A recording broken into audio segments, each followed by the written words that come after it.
Hello, hello, hello, everybody. I hope you can hear me all right. Today it is time for FlameCon number 6. And yeah, I can't believe it's already the 6th edition of this. And it was a long time since we had version number 5. So yeah, it's a lot of fun to be here. And we have some great speakers with us today. But first, we have a little announcement to make. If you have been hanging out on our Discord, you have seen one of our most valuable community members, DevCage, and he is now also a part of Bluefire. So Bluefire is just our little open source collective, which are building and maintaining lots of packages. So we're super happy for that. And yeah, welcome to Bluefire, DevCage. And this is the agenda for today. First, we're going to have Brandon with Flutter. Are we 3D yet? So this one is a more Flutter-focused talk. So you don't need to know anything about Flame to do that one. Then we have Fire and Water, a tour of Flame Riverpod by Mark Videon. But he's not here, unfortunately, but he has recorded his talk. So we'll get to listen to his recording. And then we have Gigabull's Glitches, Crafting Solutions with Flame, which is a really cool game that has been built with Flame that we'll get a little sneak peek into and how it was built. And then last one is from nobody less than Jochum, or Wolfenrein, and that is about building the third dimension in Flame, about getting how we're going to build 3D in Flame and what it looks like currently. And with that said, I think we can get started with Brandon, actually. Welcome, Brandon. It's nice to have you here. I've been following you a long time on Twitter. And if you're not following on Twitter, you should be. He's posting some really cool videos on the current state of 3D in Flutter. Yeah, thanks. It's an interesting journey. Yeah, I bet it is. I'll let you get started directly. So. Okay, cool. Yeah. So thanks so much for, inviting me again. My name's Brandon. My day job is working on Flutter's native runtime. Majority of my time up until now has been working on Impeller's 2D renderer. My Twitter handle is @AlgerBrandon. I primarily post about 3D rendering in Flutter because it's a big interest of mine. What I have to talk about today isn't specifically about Flame, but I think it's tangential to some of the stuff that Wolfen's been working on in Flame. Today I'm going to talk a little bit about an impeller feature called Flutter GPU. But I think it's important to note that this feature is very much experimental, and while I do think it's likely we'll ship it as a supported API someday, I'm still not 100% certain that we will yet. So yeah, a lot of stuff has been built. Yes, it works, but it's not yet a supported API. It's very much prone to breaking changes, and we're still at the stage where a roadmap is just starting to come together for this. So we're still hacking on things, building things, and trying to make things happen. So with that out of the way, we can have a little fun. So to the question, are we 3D yet? I think I can speak for most Flutter users when I say the answer is no, not really. If I'm being generous, I would say it depends. The Flutter community has built various ways to integrate with 3D renderers. There are solutions for integrating with Unity. There are AR plugins that use SceneKit on iOS and SceneForm on Android, rendering using Filament under the hood. There are packages that use draw vertices with crude depth sorting and software transformations, and the list goes on and on. But the rub is that these solutions usually suffer from one of two issues. So problem one is limited platform support. It's relatively easy to build a solution that works well on one platform, but if you want to build a solution that works well on Mac, Linux, Windows, iOS, and Android, you have no choice but to contend with multiple graphics backends. The Apple ecosystem has Metal, which is evolving over time. The Windows embedder uses DX11. Impeller on Android targets Vulkan 1.1 with an OpenGLES 2 fallback. So you can imagine there's a lot of tedious work for a package developer that wants to publish a custom rendering solution for use in Flutter apps. If you're going the route of building a custom render from scratch, you need to build a layer that efficiently translates to all of those graphics backends and deal with varying hardware extension systems, among other issues. And if you're trying to package an existing render that already supports multiple platforms, you need to build integrations for those different platform targets. So it can be done, but it's a lot of tedious, high friction work. And problem 2 is that external render integrations often don't feel very Fluttery. And what I mean by this is there's a lot of nice things that you get when you're working within Flutter. You get smart IDE support, extensive tooling for debugging and profiling, asset management, and you get Dart, which gives you hot reloading and list conditionals for declarative programming and pub.dev. And once you're settled in, there's this big gestalt to it all, where a lot of the normal configuration tedium and waiting for builds kind of melts away as you focus on prototyping, building functionality. So let's say that you want to create a UI-heavy stylized 3D game. Think Subway Surfers, Bloons TD6, Brawl Stars. This is an extremely common scenario for successful evergreen mobile games. We see it everywhere. Yeah, so then you're like, okay, I want to build my super complicated HUD and menu systems in Flutter, and I'll embed an external game engine to deal with 3D rendering, physics, and audio. Well, now all of a sudden you're in the business of synchronizing gameplay state between two totally different environments with different languages and package managers and asset systems and IDEs with different debuggers and profilers. And it's not to say that this is necessarily a bad solution. Maybe it's a worthwhile solution for the particular product that you're building, but I think oftentimes it's completely overkill for the task at hand.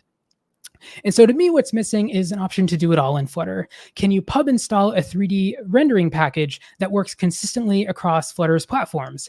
And does using that package feel Fluttery? And is it an uphill battle to set it up? And can you not control the 3D scene and write all of your gameplay code using just Dart? So Q Flutter Engine, the cross-platform native runtime that powers Flutter.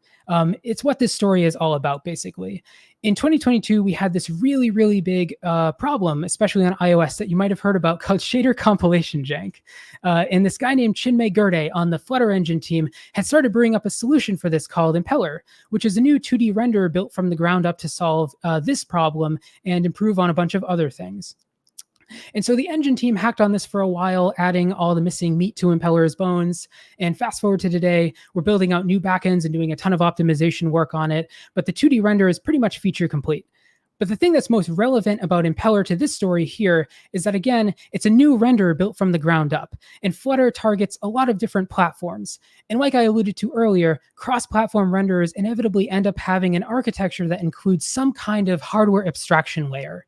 So some kind of layer that translates abstract graphics commands to actual driver calls for the various different graphics APIs. And that's exactly how Impeller works. So we've got this nice HAL we maintain that's sitting in the Flutter Engine codebase, and Impeller's 2D renderer uses it to draw everything. And you can probably guess where I'm going with this, but that gives rise to a big opportunity. We can build other things on top of that HAL. We can build that's exactly what we started doing in 2023. We kept hearing about all these, in my opinion, super obvious, reasonable use cases for 3D rendering in Flutter apps. And so I started building out a 3D renderer called Impeller Scene that lives next to the 2D render in the Flutter Engine codebase. It quickly got to the point where it was demonstrably useful. We got to show it off at some talks and events.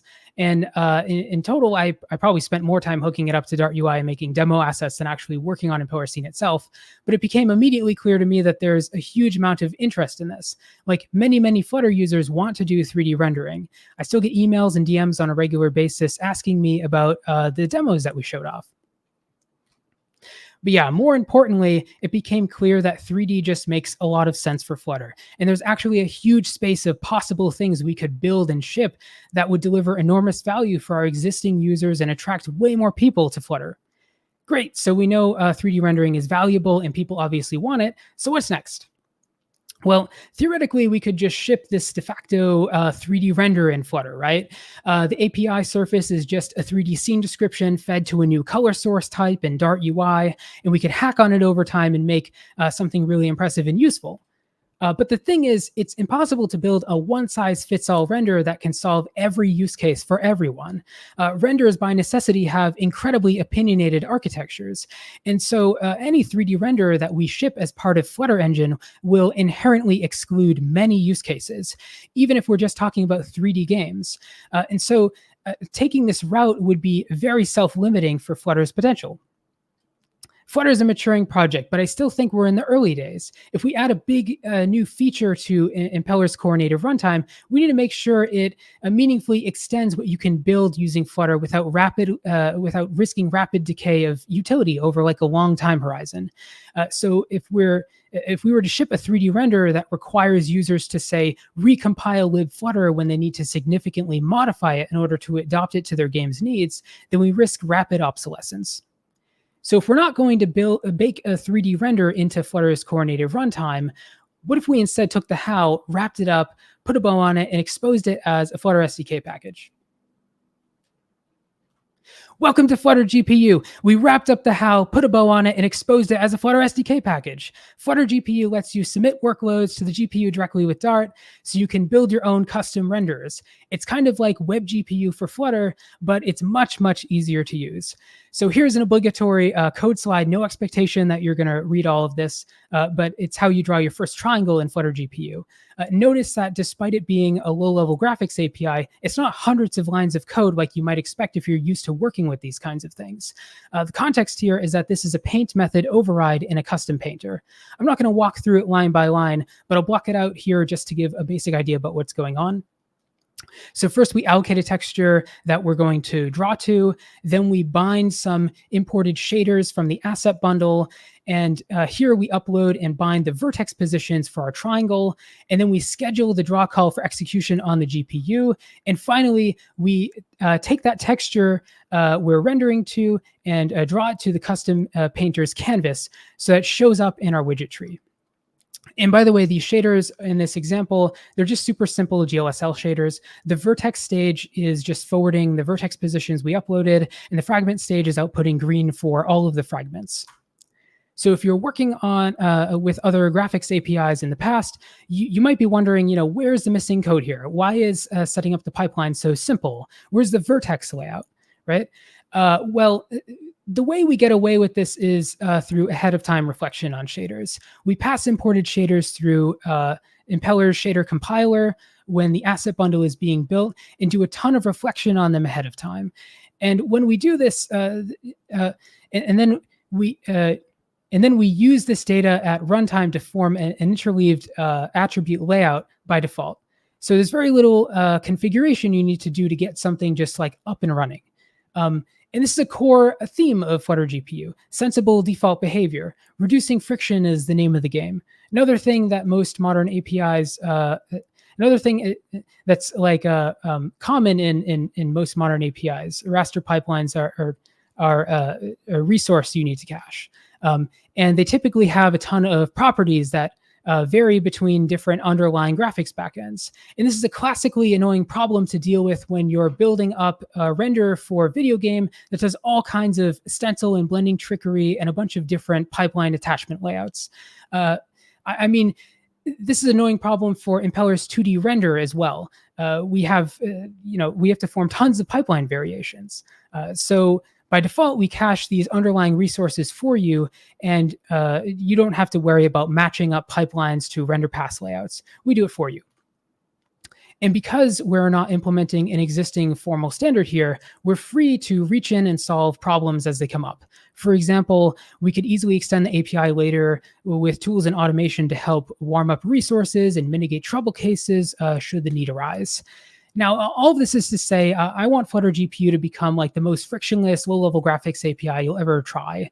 It's an interface I wish I had when I was first learning graphics as a hobbyist. It's our way of inviting the whole Flutter community in to build rendering solutions, like adding 3D support to Flame, which I think Wolfen's going to talk about a little bit later.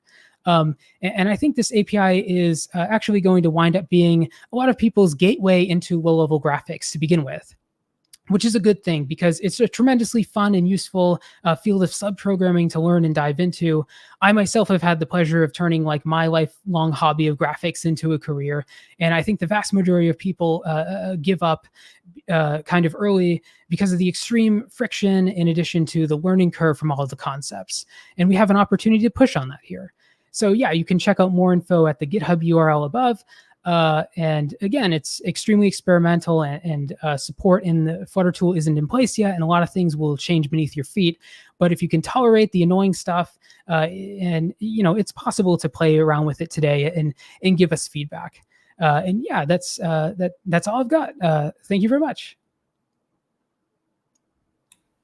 Thank you, Brandon. That was so interesting. That's awesome. Can you tell us a little bit more about yourself? Like, how long have you been in the Flutter team or with Google and stuff like that? So I've been at Google for, I think, 6 years, and I've been on the Flutter team for, I think it's 3 now. But yeah, it's longest team I've been on, best team I've ever worked with, for sure. Nice. I mean, 3 years is quite a long time for Flutter's age. A lot has happened in the last 3 years. Do we have any questions for Brandon from the audience? And I forgot to say one thing before. If for the people with the best questions, I will email you some awesome flame stickers. Not email them. I will mail them. Email will be hard. So if you get chosen with one of the best questions, then I will send you some stickers. We have one question here, but I think that one will be answered later by Jochum, so let's skip that one. We have one here too. I guess it was Blender, or what was it? Yeah, so that was a screencast of Blender. Nice. Probably not, but you never know. 10 years maybe. Yeah, I guess there are not that many questions now. Otherwise, Brandon might pop in later in the panel in the end of the show if it's not going for too long, I think. And yeah, a big applause for Brandon. Thank you a lot. And next up, let's check here. Next one is Fire and Water, a tour of Flame Riverpod by Mark Videon. So let's get him on the stage. Nevertheless, I hope you're really enjoying FlameCon, and I'm really looking forward to watching the talks for myself soon. Before we get started on our tour, I'm going to share a little bit more about myself. So I currently work for Applicat, a digital agency based in Adelaide, Australia. We make apps for mobile, desktop, and the web, and we've historically used a handful of technologies to facilitate this. On mobile, we've developed native mobile apps. On the web, we've used Angular and a few other web frameworks. And for desktop platforms, we've used Unity. And I initially joined the company as a Unity developer. But when Flutter 1.0 released on the stable channel, as a company, we adopted it, liked what we saw, and we've since invested a lot of time working with Flutter across a bunch of different projects, and I've hardly looked back. Having said that, for the first few years in my mind, this was firmly a tool for app development, not for making games, but for a few reasons, that mindset has started to change. I have a long-standing interest in game development, and I've worked with a range of engines. I've founded a startup that worked on prototypes in Unity and Unreal Engine. I've dabbled in tools like GameMaker and Godot, and today I find myself energized by the potential that Flutter has in a game development context, and I'm really quite optimistic about the future. Flame Riverpod is my first contribution to that future, but if you'd like to know more about the state of Flutter for game development, I published a blog last month. You can check that out on the link there, blog.markvideon.dev. So I talk about what the current state of play is, a summary of what we have to gain, and what we might give up when we use Flutter over a more conventional choice for certain kinds of games. So, Fire and Water, a tour of Flame Riverpod.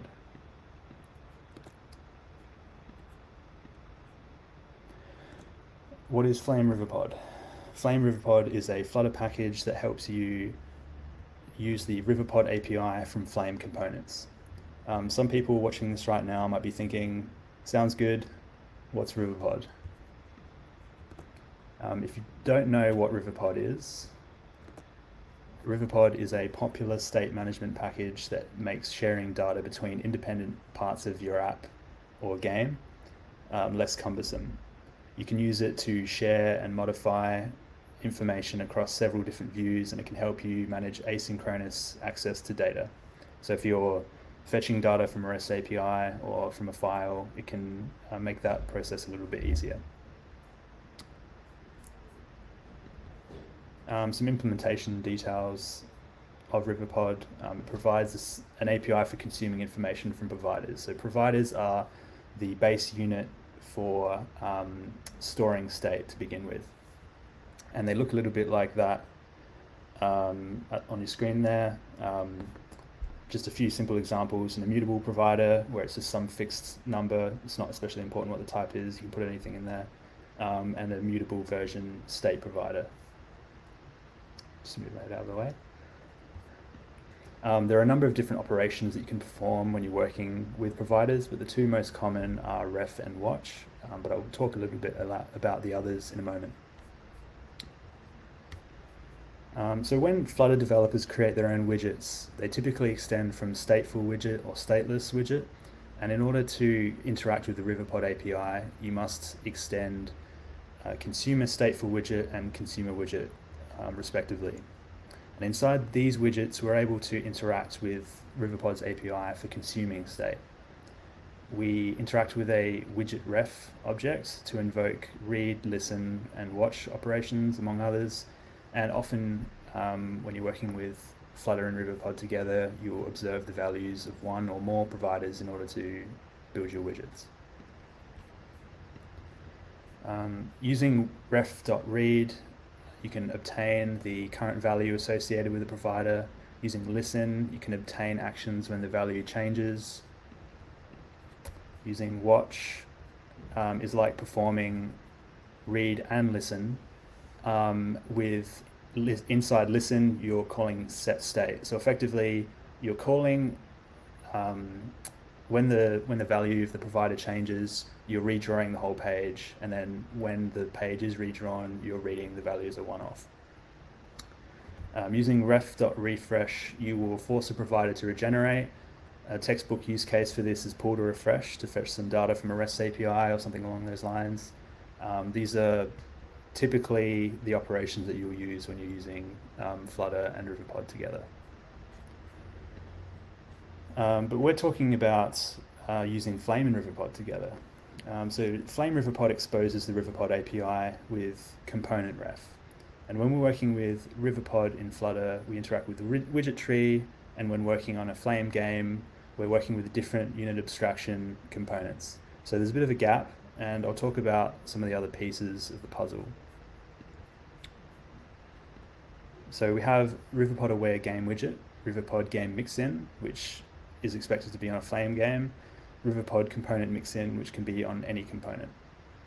Riverpod aware game widget extends Flame's game widget, and it's highly similar except that it requires a global key argument.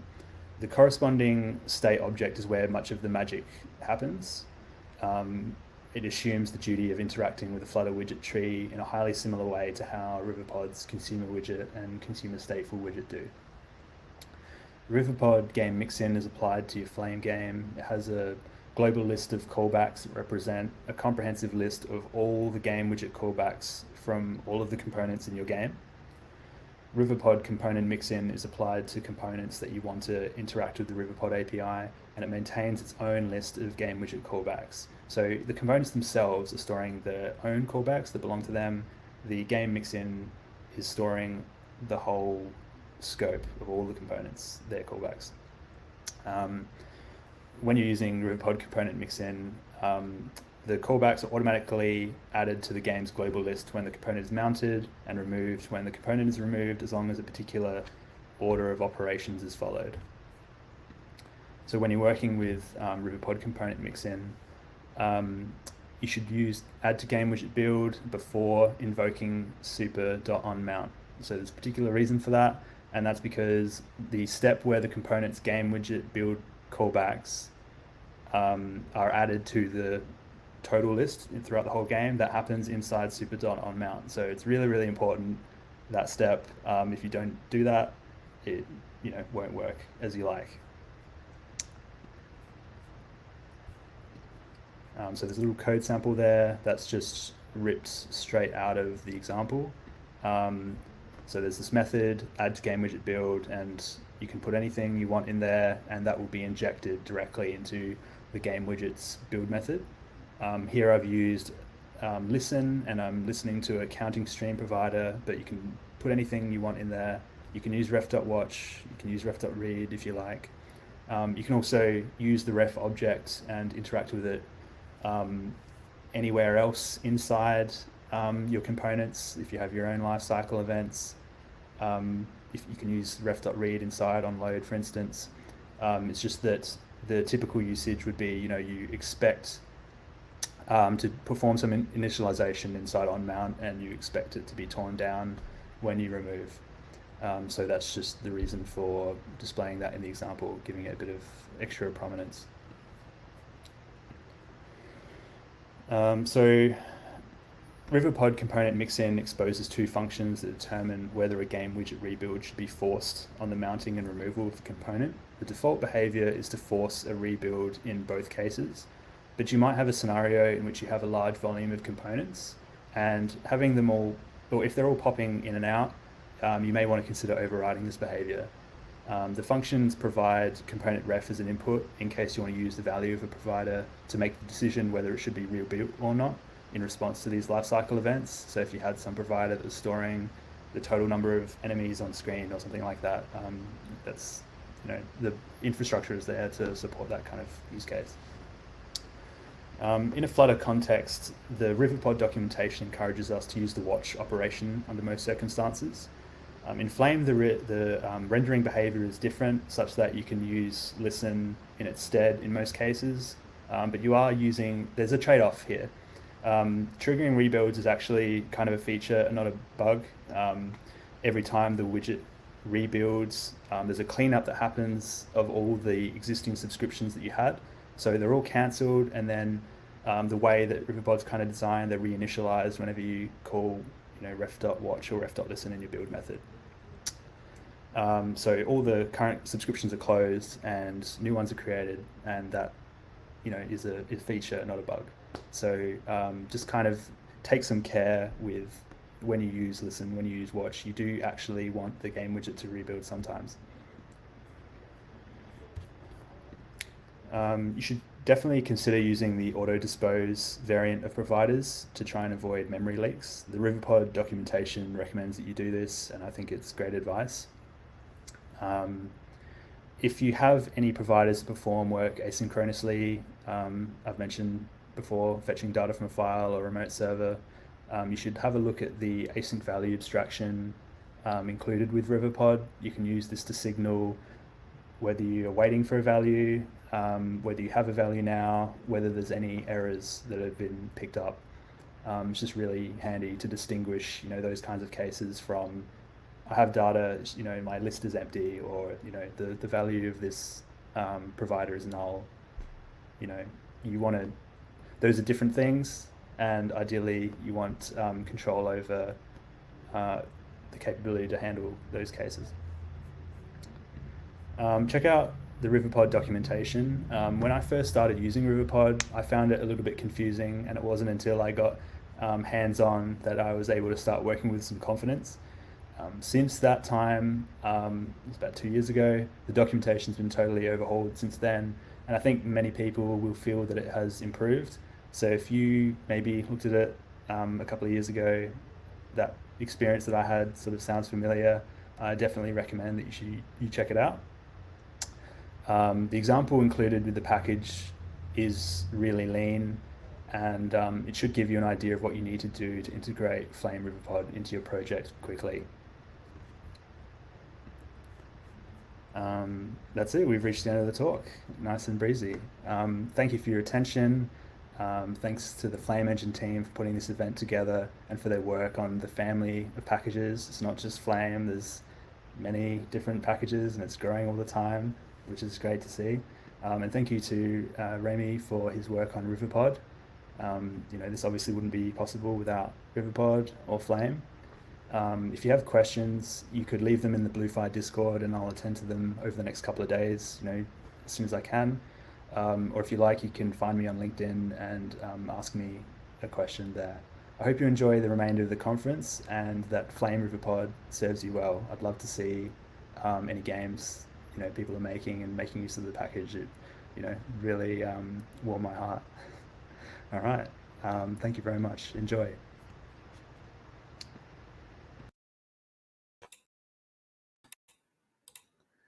Oops. Thank you, Mark, wherever you are today. Yeah, and if you saw his shirt, it was a Flutter and Friends shirt, which is a conference in Stockholm that I will be talking a little bit about later, and you will get a discount code for it too, so stay tuned. Next one is from Grayson, and it's about a really awesome game that I have had the pleasure to get a little bit of sneak peeks throughout his when he's been building it. Welcome. Let's Hello. swap the slides here. Do it. All right. All right. Yeah. Can you tell us a little bit about yourself? Yep. I got it all in the slides. So I guess Okay. I'll just hit it. Do it. Then I'll get out of here. Well, welcome to Gigabull's Glitches, crafting solutions with Flame. It's an honor to be invited to present among the other legends and to have the opportunity to connect with ambitious developers like you. This presentation is about my journey into game dev and will hopefully help newer game devs build their first game. So who am I? I'm Grayson Erhard, and I am a human, American musician, software developer, and chicken farmer. I also go by the moniker Narhard when working on software, and that's where you can find me on X or in the Discord, Flame Discord. I've spent most of my life creating things, but Gigabull is my first video game, and I can't believe how fun and challenging it is. So what is Gigabull? Gigabull's two things. It's a rock band, and it's also the antagonist in our accompanying mobile video game. In the game, you play as a space fighter pilot journeying through 10 moons, each one featuring a song from the album Oxsend. There are fun, synchronized moments of gameplay and music that blurs the line between a game and album listening experience. The band and the video game are currently unreleased, but we're extremely close to releasing a demo of the game for beta testers. You are among the first to see the game in this work in progress state, so if you like what you see, please head over to our website after the conference at wearegigabull.com to sign up for our mailing list to be the first to play the game. So back in 2022, I had recently finished building my first 2 mobile apps using Flutter and was feeling a little dangerous. The other members of Gigabull and I had finished an album and didn't want to release it without something noteworthy to go along with it, so we brainstormed on ideas. Our drummer mentioned building a video game, and it immediately got my gears turning. My brother had recently started using Unity, which I tried, but felt like the learning curve was too steep, and I just wanted to get something immediately working. So I started building a video game as fast as possible, purely using Flutter and Dart. So this is the first idea I came up with. So I immediately encountered several issues. One, which was the biggest one, I thought it looked cheap. The grid-based movement, no art direction, no juicy explosions. And that word cheap was my first deep rabbit hole. I've struggled with some form of perfectionism my whole life, and this was a very dangerous word for me. I'm assuming everyone watching this is a game developer. So in the chat, let us know what you think makes a game look cheap.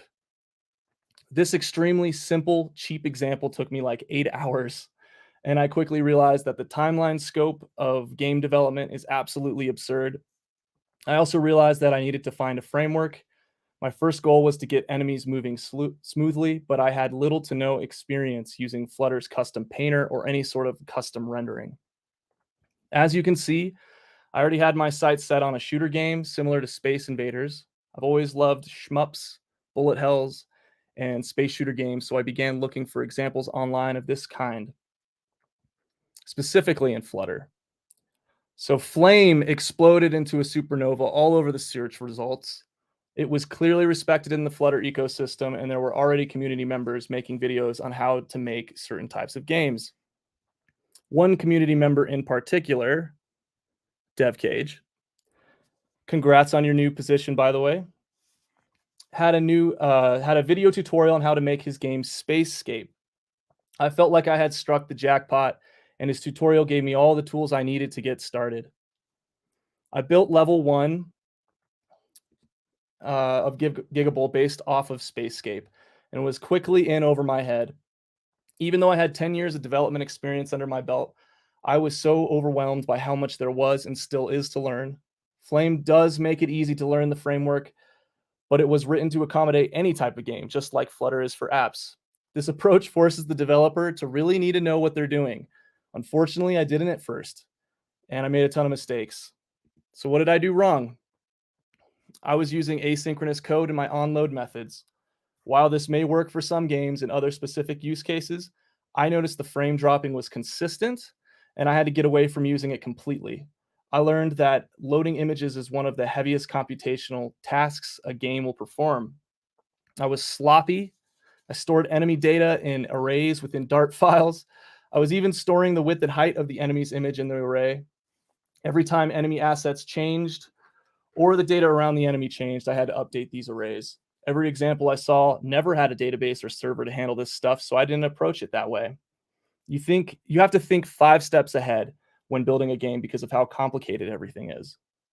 I was storing state outside of the game object, and I was updating this outside state every like frame. I was cruising in frame drop city. There were optimization problems everywhere. I was using multiple game widgets for different screens of the game. I had a separate game object for the game menu and then another for the level. This created challenging issues and tons of jank when switching between game objects and game widgets. Even though level 1 was working and was super fun to play, it was completely unscalable. And again, there was no specific art direction. I scrapped everything again and started over. While I felt like I could still pull it off, I also realized I needed a lot of help. I needed help with art. I was spending too much time going through asset stores trying to find art, and nothing was feeling consistent. I had 0 experience with pixel art, and I was learning that. In addition, I just felt completely overwhelmed. It was like 2 separate life paths that I was trying to walk down at once. I needed a dedicated artist, so I reached out to Chris, our bassist, for ideas. He had mentioned his coworker, Jonathan Luganbill, might be interested and pitched him the project. Jonathan was stoked to work on it, and ever since October of 2022, he's been creating art for the game alongside me, and he's doing a fantastic job. So I needed direction on why the player was going to these different moons. Who is Gigabull in the game? How does the music fit in? Are the band members in the game? There were tons of these types of questions. Fortunately, Chris was an avid fantasy fan and got to work on the lore. Now there's a rich story behind the game that will immerse players into the world. As far as audio goes, because it would distract from the music, we're essentially playing the music as the background to the game. We decided not to have audio effects in the game like laser sounds, but the game still didn't feel right without audio getting triggered when you hit certain buttons or navigate to certain screens. Even though I am a musician and I do have a studio, which I'm in right now, there's just so many things that you can work on, and I felt completely bogged down by the development. So our drummer Tyler is also a fantastic audio engineer and was able to record and compile tons of sounds for us to use. Regarding Flame, as you guys know, there's a bunch of tiny details that you need to learn, and I'll talk more about that later. As a game developer, you're too close to the game, you have too narrow of a perspective while playing it, and you're also going to most likely be the best player of the game the entire time it's in development. As a result, you need a healthy group of testers to provide feedback, and I'm grateful to be surrounded by extremely supportive people in my life that have been generous in sharing their feedback. It's only made the game better. I'd also like to invite all of you to try the demo once it's out and tell me what you think. So how did I solve these problems? How did I move forward? Seems overwhelming, because it is. Well, the first thing I did was I moved as much data and assets to the server as possible. one of the bigger lessons I've learned in app development is limiting submissions to the app stores as much as possible. If you can skip a submission and change data behind the scenes, your deployments will be much quicker. The audio is now zipped on the server when it's deployed and unzipped when it's downloaded by the game on initialization and stored in the documents directory. I built an API using Laravel for all game-related data and stored the data in a MySQL database. I'm using Texture Packer now. This thing's awesome. If you guys haven't used this before, it's essentially a way to put every single image asset that you're using in your game into a bunch of these like individual sheets. So as you can see here, there's 17 sheets, and it's in the bottom right corner of this, and it just packs them all together in this. And then like in the game, it has like an atlas file, and it takes like a rectangular coordinate and just like cuts out the image where it is. And then this allows you to use like way less memory. Rather than storing all of these different images in memory, you just store 17 images and then take, pictures of them. So this made asset management a million times easier. I created some helpers to get assets and asset sizes, which made it so that if I changed out an image in the game, like a sprite or a sprite animation, it just worked. It still worked. I didn't have to like go back into my stupid array. And then it allowed consistency and image quality. On the right, under the texture panel, you can see that there's a texture format. There's PNG option level. There's pixel format, dithering. There's all kinds of awesome stuff that you can just make everything look super consistent. And then it also resulted in my first Flame contribution. There's a package out there called Flame Texture Packer. I didn't write the original implementation of it, but since I was pulling my assets from the server and storing them in the documents directory, this package didn't have any support for that. So I made my first PR. And then it's just state management, man. Like, you guys know how state management can get. I ended up using the game reference as much as possible. And I just, I had all these like old habits from my app development, and I was just kind of like, let's just keep doing that. But that it wasn't working, so I needed to adapt. The other thing was wrapping all of the overlay widgets in an inherited game widget, and then I used the package Get for everything else. No offense to Riverpods. Memory management. So in my previous history as a web developer and app developer, you think about cache, you think about memory, you think about speed, but I have never worked on a project where I have to think about it constantly, like every second that I'm working on it.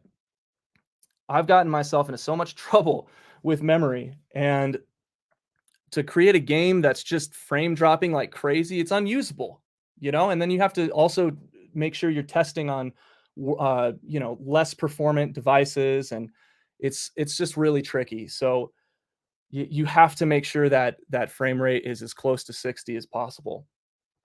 So to solve a lot of these problems that I had, I created lookup tables. For example, a list of vector2 objects that contain the directions of commonly used radians. Say I have this special attack that shoots all the lasers around in a circle and does a spiral. It's going to shoot them on 15 degrees every single time, right? So rather than build those vectors every single time, just either cache them on the first time or use a static list. The next is just caching everywhere possible. Paint and vector2 objects are used in like almost everything, especially if you're using pixel art. I need to use is anti-alias equals false and filter quality is none. to make sure my pixel art is like perfect. So that means putting a new paint object on everything. So I needed to make sure that I had not only good management of these paint objects, but then a cache store for these paint objects. And then same with the vector 2 objects, doing that as much as possible. Building the lists of the vector 2 objects before they're loaded into the game. And then using methods on vector 2 objects versus the operators. When you use operators, sometimes it will duplicate the amount of, or double the amount of vector 2 objects that are created. So I had to get, I'm going to say extremely familiar, but I'm sure I'm not as familiar as Spiden or some of these other guys. But I had to get very familiar with how these objects get mutated and just how they work. So lazy loading enemies was the next thing I had to do, rather than just like building them all at the beginning. Build them when they're needed. This probably seems very obvious to some of you, but if it's your first game, you might make the same mistake I did. Limiting medium to heavy processing events. Players aren't going to be able to see 100 explosions at the same time, so maybe just show them 5. Camera culling, again, thank you to Dev Cage. He pointed me in this direction. That's essentially just not showing the sprite when it's not on camera or on the screen. Not everything needs to be a component. If you don't need most component functionality, try using a particle. And if you have like a lot of sprites that maybe are just like rotating, don't use just a bunch of components to do that. Maybe put the sprites into a list and then render those. And then again, hitboxes don't have to perfectly fit the sprite. That's my perfectionism speaking again. I always wanted to have perfect hitboxes, but it's really not necessary. And circle hitboxes are the most performant. Entities and behaviors. Shout out to Very Good Ventures and Wolfen for this. So what is it? It's just a way to separate concerns in your game logic, but it's extremely convenient for me by wrapping my components in an entity and wrapping my behaviors my effects that I use all the time in a behavior, or making custom behaviors and just, separation of concerns there. This was a huge one for me. In the last iteration of the game, I had a bunch of components that I needed to change the shape of or something. And sometimes I would rewrite the entire file and then that would create additional bugs.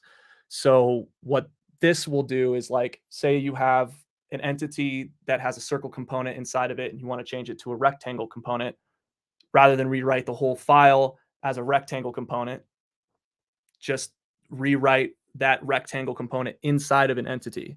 It'll retain all of the behaviors that were already in there and the effects, and it's just a lot easier. Spidon for president, elect him. If you're working on a game, you should sponsor this guy. He's an extremely humble genius and a valuable resource. He's saved me hundreds of hours, and he'll mention things in passing that'll just like rock my brain for a week. Really appreciate him. We won't spend too much time so he doesn't blush too hard.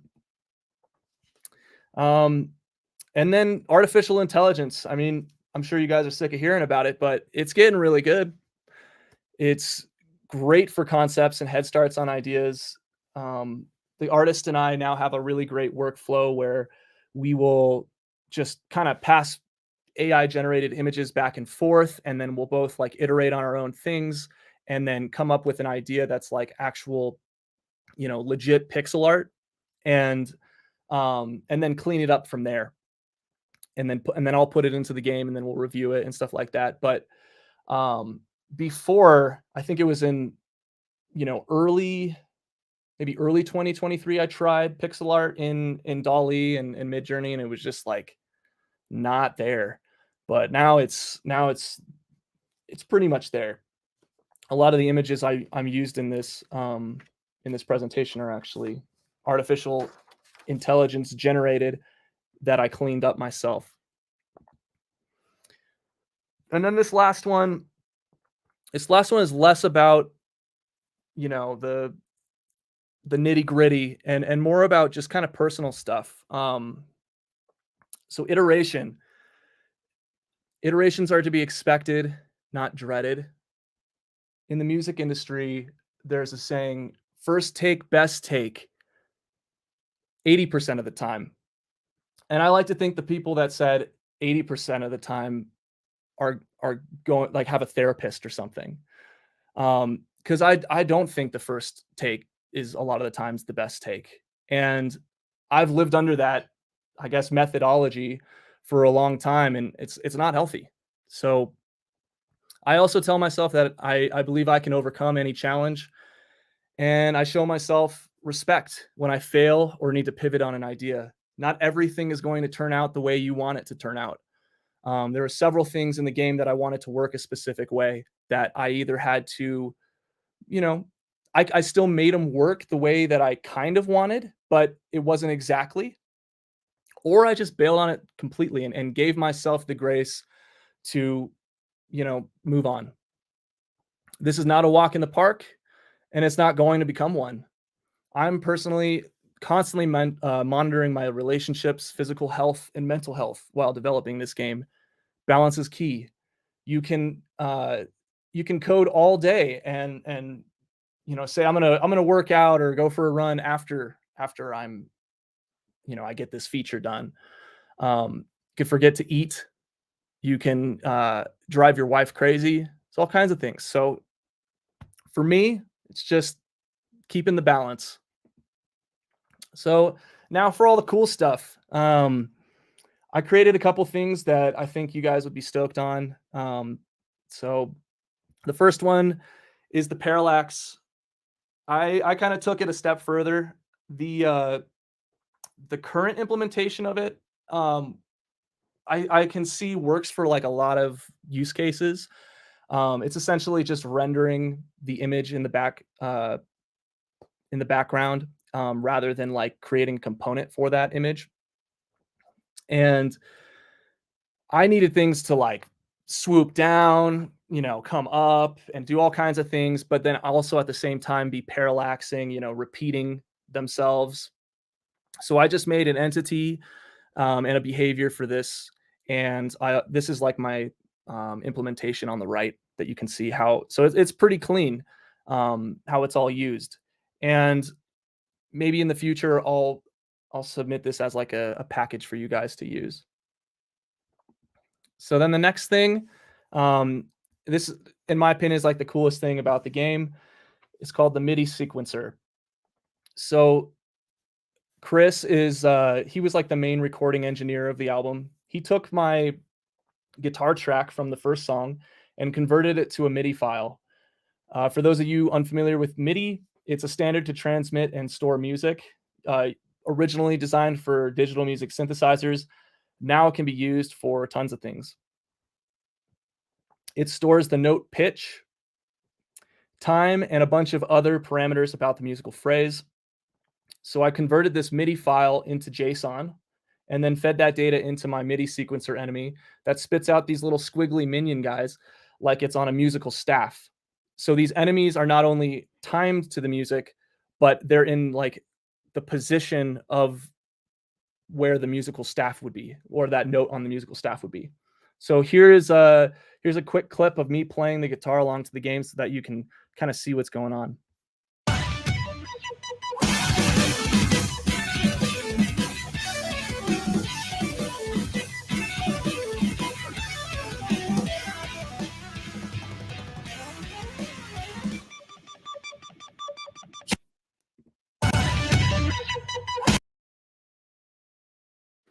All right, and so finally, we're going to talk about, I guess, the current gameplay, where it's at right now.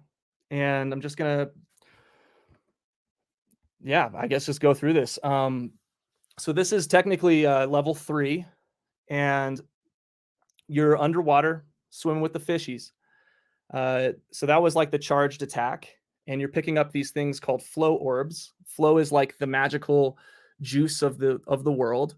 Flow allows you to get health, but it's also your mana to use your skills, and it also contributes to like your luck as a player. So critical hit chance, evasion chance, orb magnetization, things like that.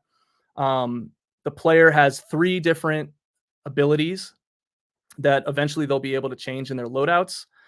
So you have your primary, I guess 4. You have your primary laser, you have your special, which was like that spiral, and then you have a charged attack, which is where you would hold down when you're navigating the ship, and then release it to fire it, and you can charge up to 3 seconds.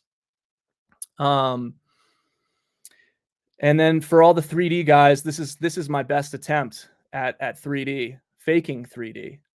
So you just got swallowed by a worm, and now you're going through the worm's stomach. Man, this stuff is so fun. This was such a fun thing to create, to kind of just change the perspective of the game. And I really can't wait to see all the things that we can do with 3D moving forward, where it's actually not fake, it's real. So now this is like my first boss sequence. And this is one of the things that was like extremely difficult to optimize. This like gyration, or the little squiggly guy orbits. So that was definitely a challenge. Things where you're like, this should just work, and then it doesn't. So I'm pretty sure all those little guys are just like, they're rendered, and then I'm putting like a circle hitbox on all of them. But yeah, so man, other than that, you don't get flow every time. The flow doesn't drop from every enemy. You have to be performing repetitious acts of radness, which is liberating objects from their corruption, aka destroying them.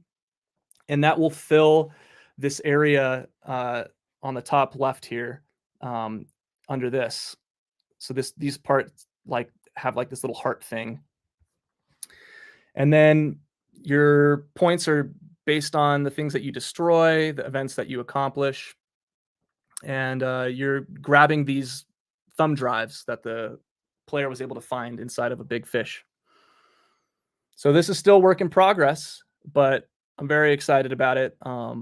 It's super fun to play, and I can't wait for you guys to play it. I'm hoping it's going to be out in the next 2 to 3 months. But yeah, if you're interested in playing it, again, go to wearegigabull.com and sign up for the mailing list. And other than that, let's open it up for questions.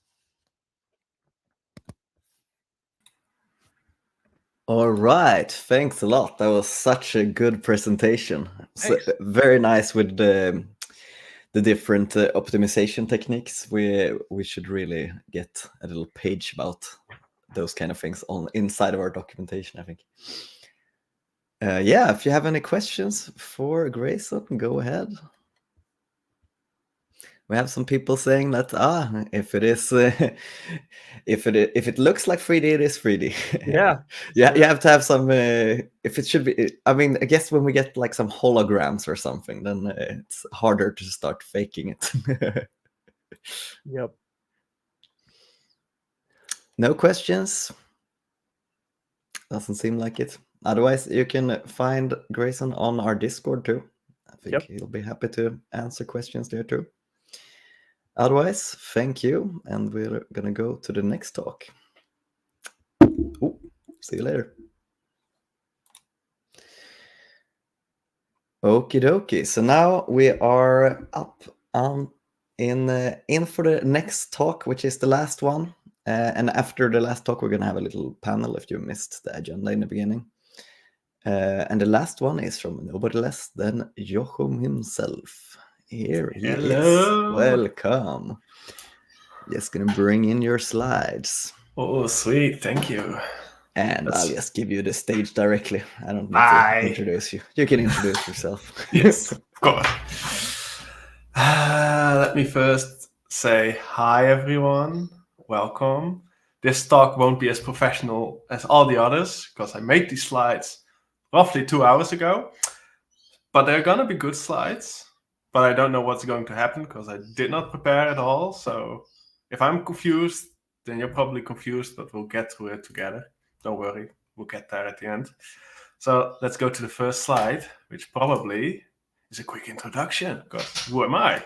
Well, I'm Jochum van der Ploeg, also known as Wolfenrain. You might not recognize this face, but you'll probably recognize that avatar, because I do a lot of stuff with Flame that is probably really dumb, but it's really fun to do. I'm an open source engineer at Very Good Ventures, which allows me to do a lot of cool stuff, like making the Flame behaviors package that we just saw a tiny bit of, which was really cool to be like, hey, I made that. Very Good Ventures is a consultancy company that also does a lot in the open source community for Flutter. So thanks to them, I'm able to put more time into things like Flame and Flame behaviors and all that kind of stuff. So I'm really happy that I get this kind of podium from them to do all of this stuff. I'm also part of the core Flame engine team known as Blue Fire. Sadly, we do not have a Blue Fire emoji, so I had to use a red one. I even tried to do like an overlay and it just didn't work. Google Sheets don't have shader support, and that's kind of the problem, I think.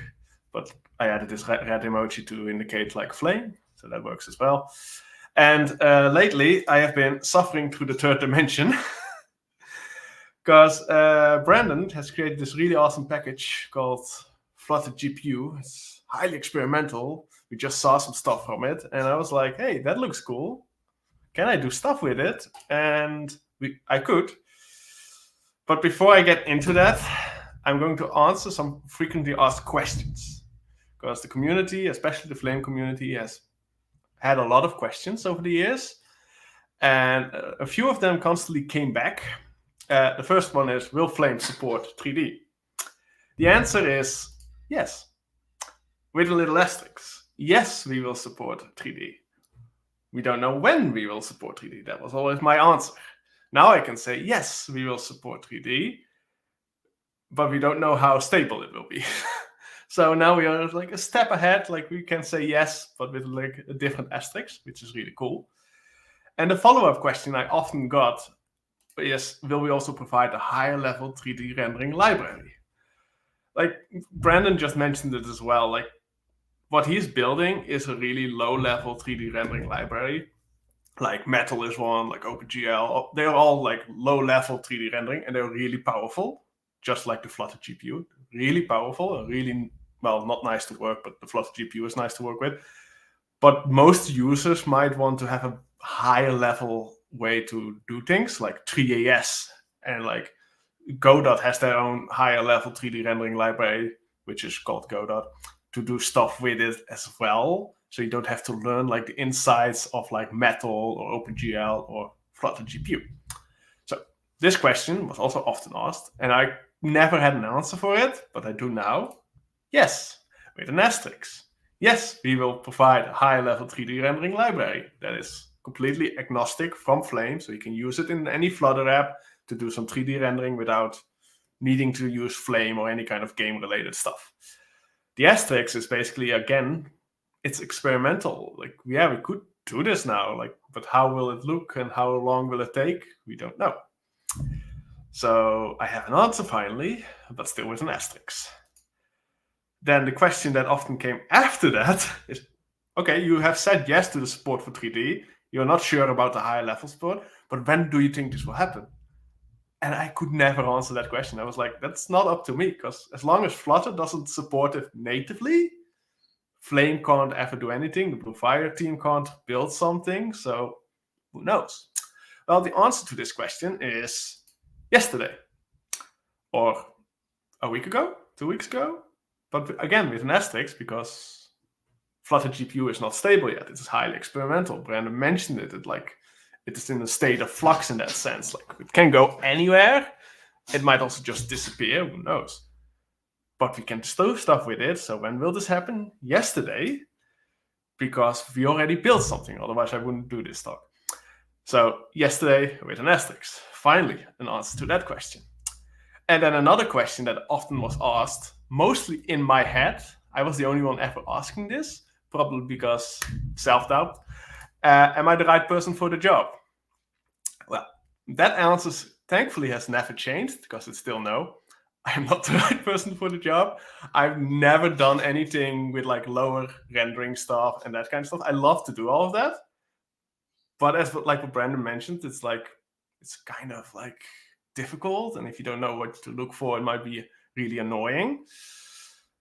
But thanks to Flutter GPU, I've been able to do all of this stuff without needing all that knowledge. Like I didn't had to know all the specifics. But that doesn't make me the right person for the job. But you are. You as like a Flame user, or maybe a developer in general, you might have more experience with 3D than I do. Like for instance, Brandon has a lot more experience with it than I do. We can build the stuff, but we still need feedback. We still need people to use it and maybe even improve our code.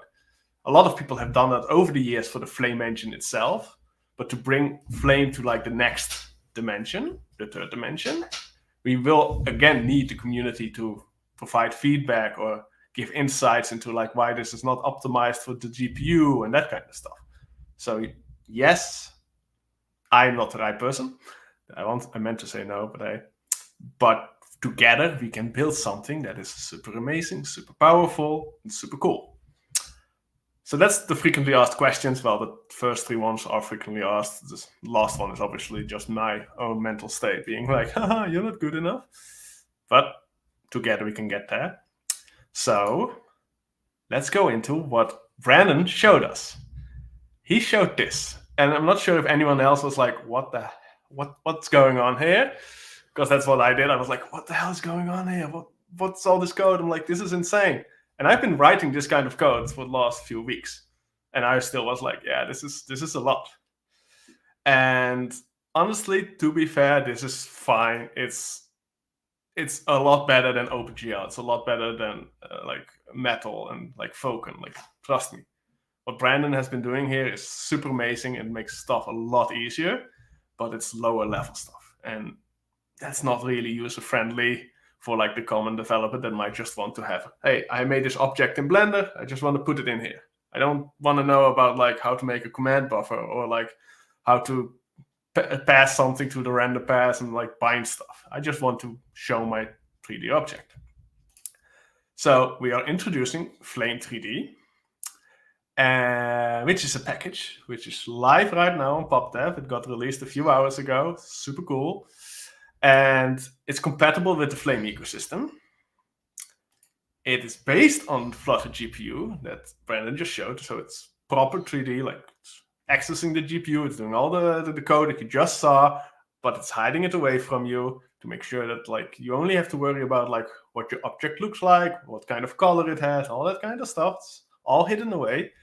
And it's heavily experimental. Like, I can't promise if the next version will have the exact same API layout or if it's completely refactored. But the only thing I can say is that we are building constantly to make sure that this is like a full-on 3D support in Flame. And lastly, there is no learning curve. And that's like the part, like the compatible with the Flame ecosystem as well. Like my main goal with this package was to be able to just not have all the learning curve of like a new engine, that kind of stuff. Aside from like the 3D wizardry that you have to like figure out, like how does an object work, what's a material, what's a texture, all that kind of stuff, like everything else should be as simple as possible. Like you should just be using components and the component tree and like the camera component and like a world, just like we're used to in version 1 of Flame. Might change in version 2, I don't know, but Flame 3D will grow with it to make sure that that learning curve is as low as possible. So everyone can technically use 3D in their Flame game.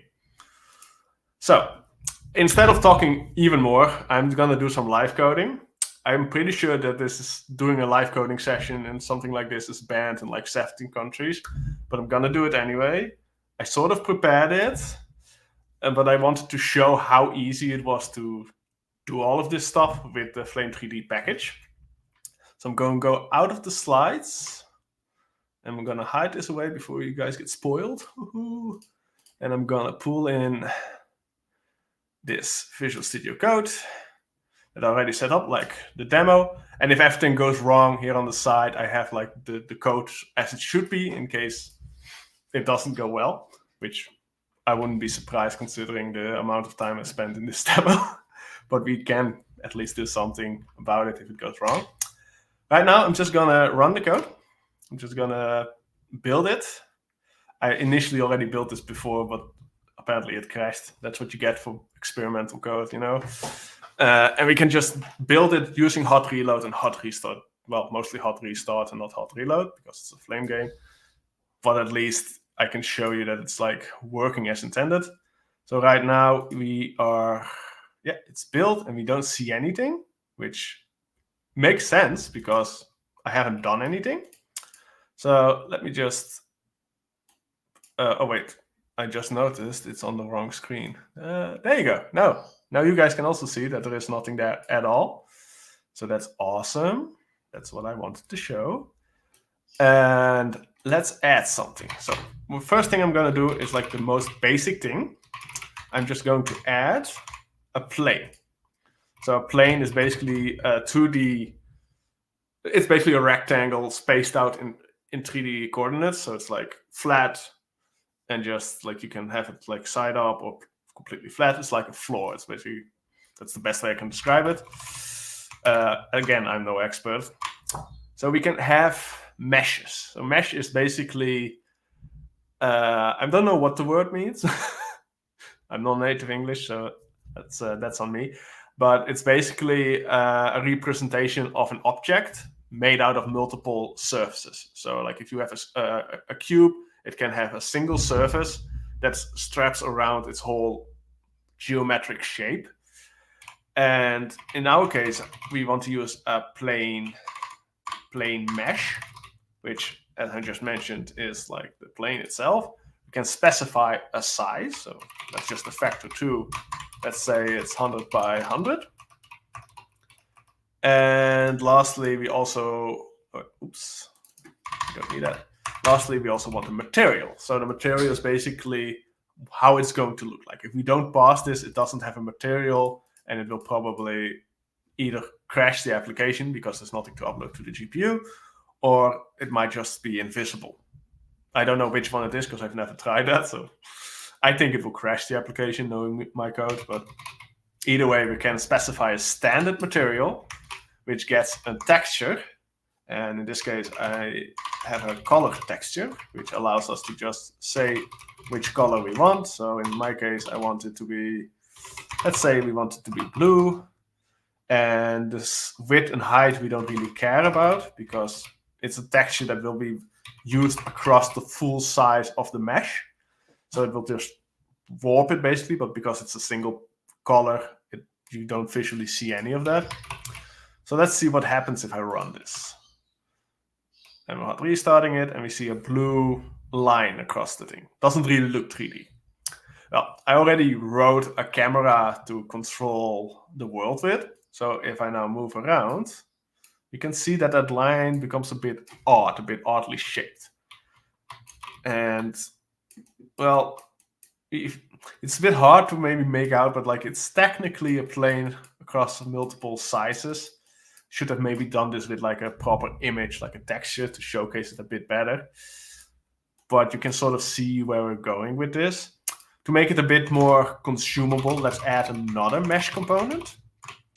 Let's see, we'll make that a cube, a cuboid, which we can specify the size. So let's say it is 2 long, and then it's 4 high to, so it's basically a 2 by 4 rectangular cube.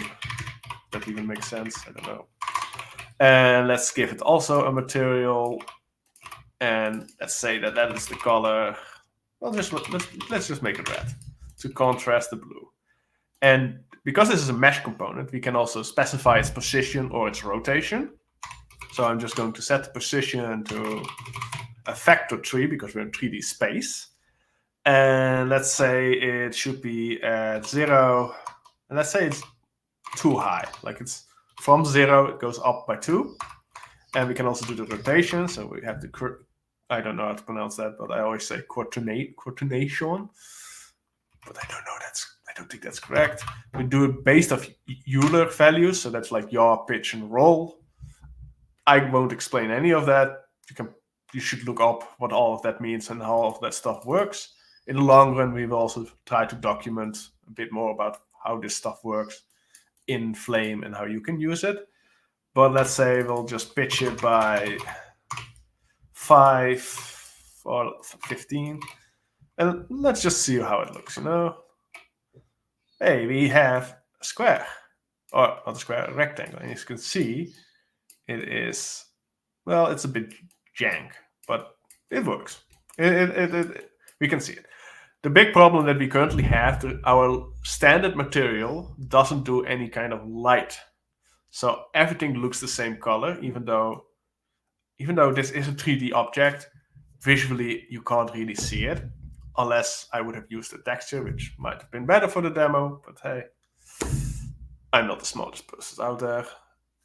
Doesn't matter. In the long run, we can support like a texture that can diffuse basically the image, the texture of the mesh by having different kind of normals and lights interacting with it, which is already in the sense supported by Flutter GPU, that we can have our own shaders for both the fragment and the vertex.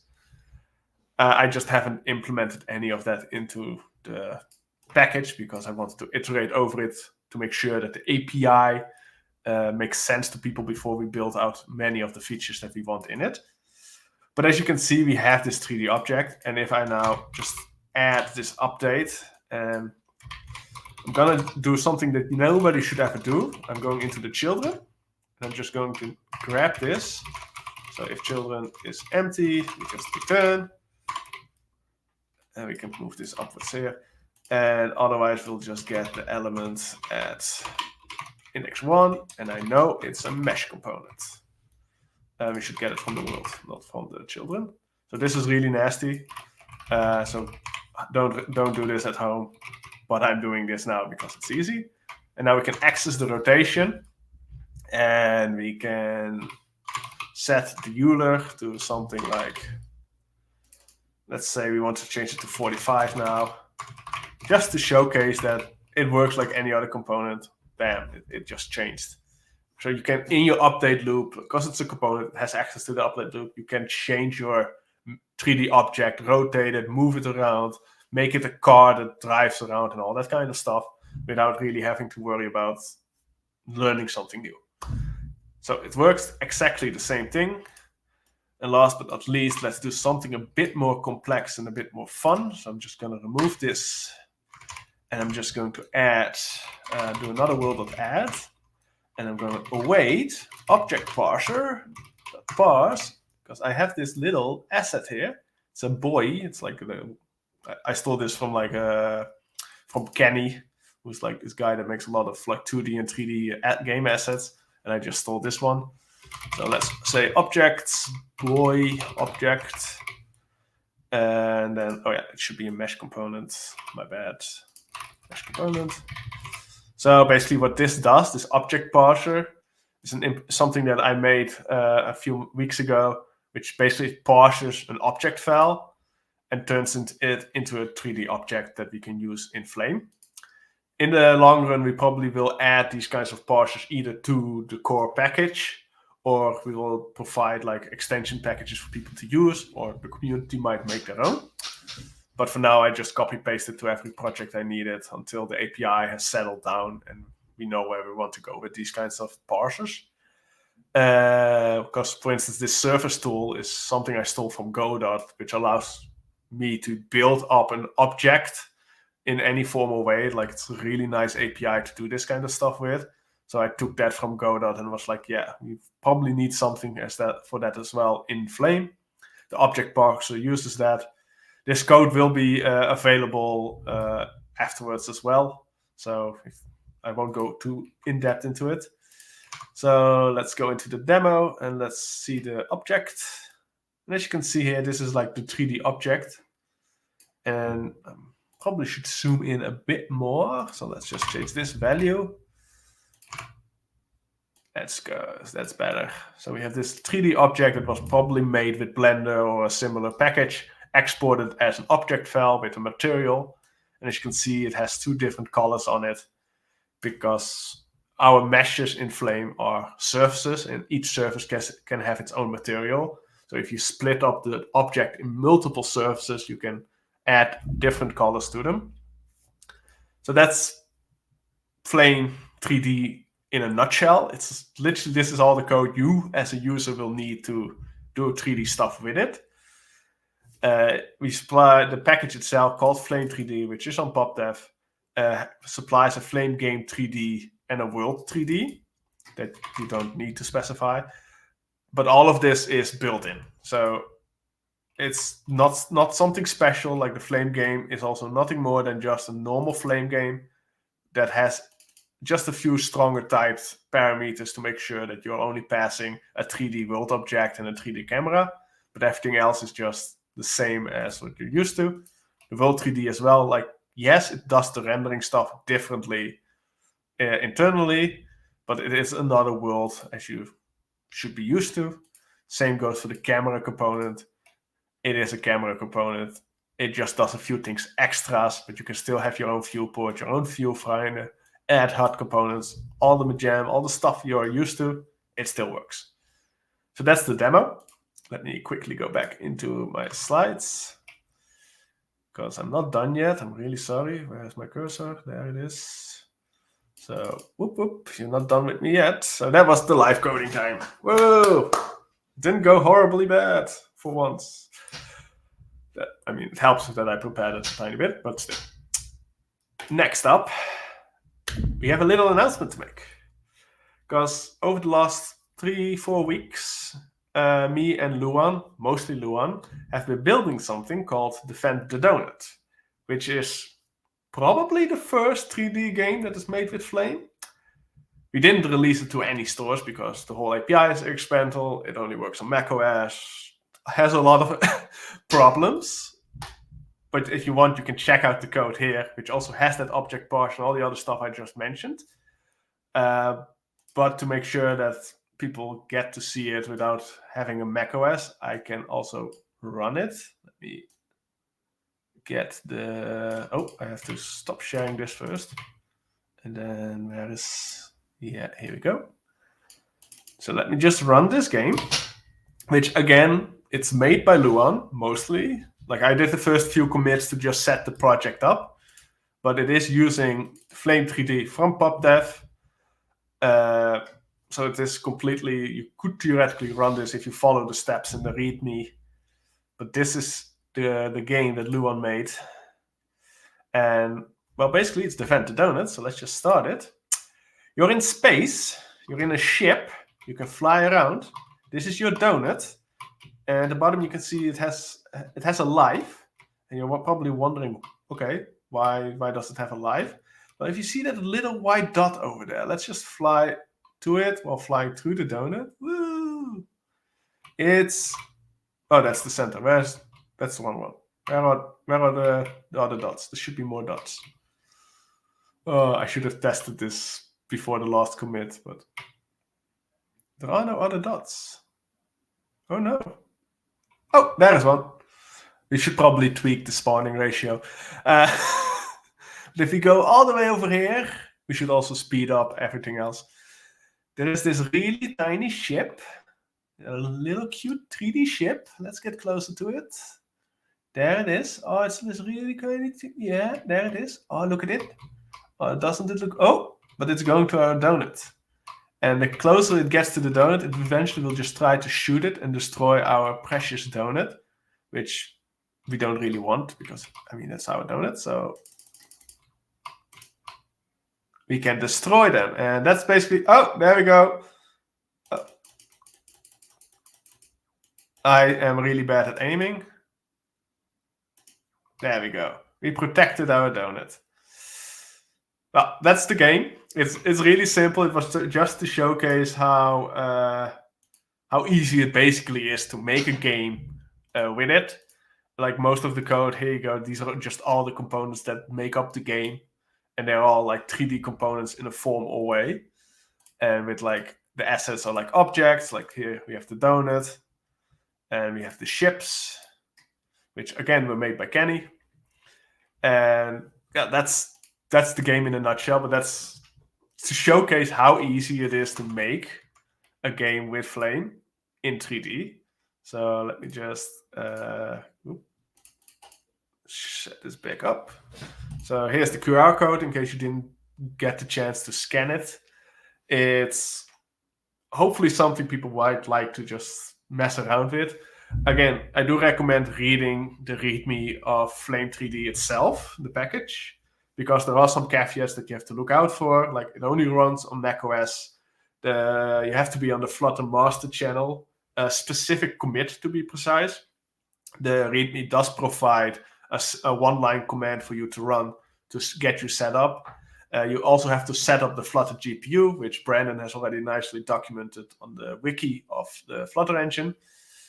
But once you've done all of that, it's smooth sailing in that sense. And hopefully in the long run, Flutter GPU will become stable. It will support more platforms. And then Flame 3D can either become a full-fledged 3D package for Flame, or maybe even move into the core Flame engine itself, so we can support 2D and 3D out of the box. Are there any questions? Because that was basically my talk. Nice talk. That was really cool. Thank you. And I think I saw some stuff. And people were correcting your pronunciation to Quaternion, apparently. Yeah, I'm not surprised, honestly. And I think Euler is the name of that mathematician Euler. too. What did I say? Yeah. I don't know. Something No. else. Doesn't matter. Who cares? I'm not native. Neither am I. Exactly. Yeah, we did have some questions. We can bring this one up, for example. Yes, I have an answer to it. So Brandon has been doing a lot of Flutter GPU examples, and one of them, called Cobalt, I think, comes with some really rudimentary dark bindings to the Jolt physics engine. And that's also a physics engine that Godot is switching to for a future version. And I think that might also be a really nice fit for Flutter and Flame. So we might want to see if we can integrate that or support that, because it works on all platforms. And it's a really optimized physics engine, has been used in Horizon Zero Dawn, I think. And I mean, Godot is switching to it, so it can't be that bad, you know? So the Jolt physics engine is something that I'm personally looking out for to see if we can use it. That's cool. Here we have another one. Can we put the display of 3D components inside a 2D Flame game world? Technically, yes. Because I think Brandon mentioned this before as well in the comments. It's just an image. We're basically just rendering it to an image and just showing that. And that has really been optimized recently in Flutter to do that synchronously and all that kind of stuff. Like from the GPU, bam, just show it. So yeah, we could technically have a 3D part in like a 2D game. And how people want to do that and all that kind of stuff, that's up to them. We're just going to provide the APIs to do it, because that probably has a lot of other caveats that I don't want to get into right now. And this question was from before, but I think you are the correct person to answer it anyways. Yes, I would say if you're looking for an entity component system, which the S stands for system, so it's entity component system. Oxygen is something I've built, which Brandon even used in that Cobalt game that I just mentioned, which is purely a Dart entity component system. Or if you want to be a bit more in tune with Flame, I would recommend Flame Behaviors, which isn't really an entity component system, but it has all the pros of it without all the cons, and it's nicely hooked into the Flame component system. I said a lot of system there. Boom, here we have another one. What are the difference between this object file and the files that a 3D printer supports, like STL and FreeMF? I mean, I don't know the difference, but object files are like I think they're really an old standard way of doing like object files. They are not the number one favorite in that sense, but they are the easiest ones to parse, I think. And I don't think there's a big difference, except that the STLs might have more information about like structure and that kind of stuff, because that might be something a 3D printer needs. But like there are other options from object files like FBX or FBX is the only one I can think of right now. But that looked too difficult for me to just make a parser for, so I decided, someone in the community will do that for me. Yeah. Yeah, I think with 3D printers, you turn these STL files into something that the printer can handle, right? Probably, yeah. Let's see.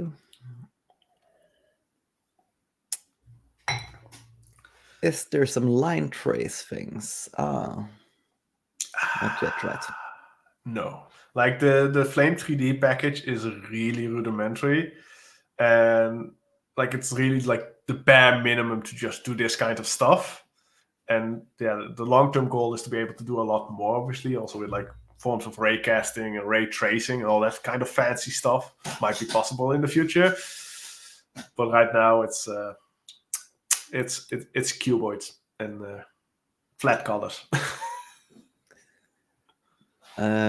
Someone says that the link is broken. I guess, Luan, if you haven't opened up so that it is public yet, then you should probably do that. Oh, did I not make it public?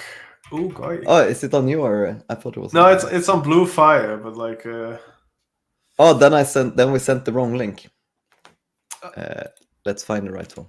Oh, it's on Flame. It might be on Flame. I don't know. I don't know which link you sent because I wasn't looking. We sent one to Luan's profile, I think. Oh, that's probably old. Yeah. Let's see. We can find one. Yeah, can you find Defend it? the donut. I found it. Yeah, that's. Let's see. Is it public or private? It is public. Oh, sweet. So let's put it in the comments here. Here is the correct one. There you go. That's where you should go to find the next version will have microtransactions, so you can sponsor us more. Is there any plan to support any volume data like VDB? I think Brandon might be better suited to answer that because that's a Flutter GPU thing. So that's true. I hope so. Okay, let's bring in Brandon directly and see if he's ready. Oh, the question is all on his face. Can you hear us, Brandon? Can we hear you? Yeah, I can hear you. Super. Did you hear the question? Whoa. I did not. Is there a plan to support any volume data like VDB? Oh, volume data like VDB? I'm not sure what that is. Me neither. I just assumed you would know. But if we're talking about like 3D textures or something like that, perhaps in the future, underlying Impeller doesn't have support for 3D textures and stuff like that. Mostly because in some ways for like texture support and stuff, it's kind of a lowest common denominator situation. The more exotic that you get, the less support that you're going to have across the board for the different platforms that we have to target. Maybe one day. I'm not really sure. Yeah. I googled it here and it says the purpose of OpenVDB is mostly to have an efficient way to store volumetric data in memory and on disk. It has evolved into a more general toolkit that lets you accomplish other things such as fracturing volumes, converting meshes to volumes and vice versa. So I guess it's so that you can split up things and stuff dynamically. I don't know. We might support it in the future. That's one of the, I'll just add it to the frequently asked questions. Yeah. It's like a bounding. Does it have like a bounding volume hierarchy or something? I don't know. No idea. It's a deep dive right now. We can drop that one now. Hi, earlier you mentioned that currently the Flame 3D only supports Mac. Is the reason due to the current state of Flutter GPU or implementation of Flame 3D itself? Yeah, that's all Brandon's fault. Yeah, so right now, Impeller is only released for iOS, actually, not even macOS. we're not even in preview for the desktop platforms yet in Impeller, but Android is coming up next. And then sometime way after that, we should have preview for desktop eventually down the road. But the Flutter That's GPU right. stuff only works for macOS because that's the only platform you added Dart bindings. Yeah. We're just not. I mean, you can do like -- enable impeller on all the desktop platforms already. But the reason we're not saying that it's in preview yet is because there's all kinds of problems with like text quality and stuff like that. So if you're trying to, have a complicated 2D, like you're just trying to use Flutter as like a normal user, then you might have a bad time. But for 3D stuff, it's awesome. Well, you're in the experimental world anyway, so Yeah. you might as well suffer. He suffers for the rest of us. Yeah, I always do. So it's...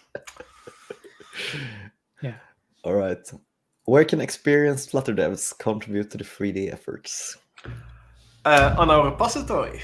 That's the main one, the Flame Engine repository. That's where the Flame 3D package lives.